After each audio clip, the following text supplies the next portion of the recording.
Well, let's change gears a little bit and move over and talk about soybeans taking it on the chin this morning. There's no other way we can get around it.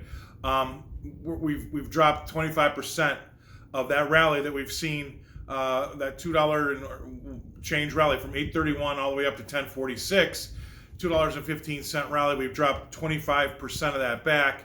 That pullback's going to be what the technicians are going to be looking at, right? I think that if you're a fundamentalist, you're still thinking, hey, maybe there's more wind in the sails here, but we're definitely taking a breather from this rally that we've had, and that's okay. I mean, if you want the market to go higher, you're going to have these setbacks. There's going to be some profit taking as well, but we've had a $2.15 rally.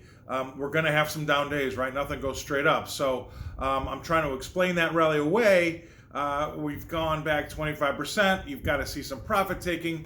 We're kind of moving into that time of year as well. So keep all that in mind, but it doesn't mean that necessarily this rally's over for your producers, but it does mean that you have to kind of weather the storm here a little bit, and this is how we do that. So if you are looking for downside resistance, I'm just giving these numbers. I'm not saying we're going down any lower. The low today in Nova Beans is 9.97 and a quarter. My first level is about a penny and a quarter underneath that, 9.96, then 9.64, and then 9.39, right? So we've seen a fantastic rally. Remember, that $2.15 rally. So there is some space for us to rally as well.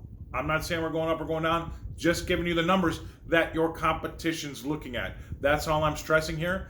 Because really, that's the biggest thing that you want to kind of keep an eye on, right? You got to know what the other team's doing. I had an old football coach that told me, yeah, it's really easy for me to draw out the X's and the O's, but the hard part is when you finally get out there and you're the X, it's hard for me to tell you how the O is going to move, right? So you need to know what your competition is going to be looking at so that you can make a better informed decision and maybe not panic on a rally or a break. So that's why I highlight that. And then lastly, we've given back over 50 cents in the last 4 trading days.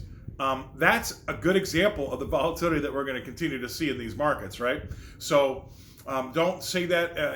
Obviously, if you're a producer, you don't like to see us go lower. But it's a market that we're going to be trading. It's a market that's going to stay volatile, and you have to pick your spots and get your risk down on paper so that you're protected for these types of things. So it's not like you can kind of leave the store to run itself right now. You're going to have to pay extra special attention. The market's fairly unforgiving, and when we have a 50 or over a 50 cent pullback in 4 days, that's fairly serious. So that's 25% of that move, more than 25% of that move than we had just as of late. These things kind of add up, so you kind of have to pay attention. So let's see what the rest of the weekend brings. We're going to get some more news tomorrow, but I think that right now, taking it on the chin, I really feel like it's kind of backing up here because of what the move that we've just had. But that doesn't mean you can't pay attention to it, and I've given you those downside resistance levels where I know the competition will be paying attention.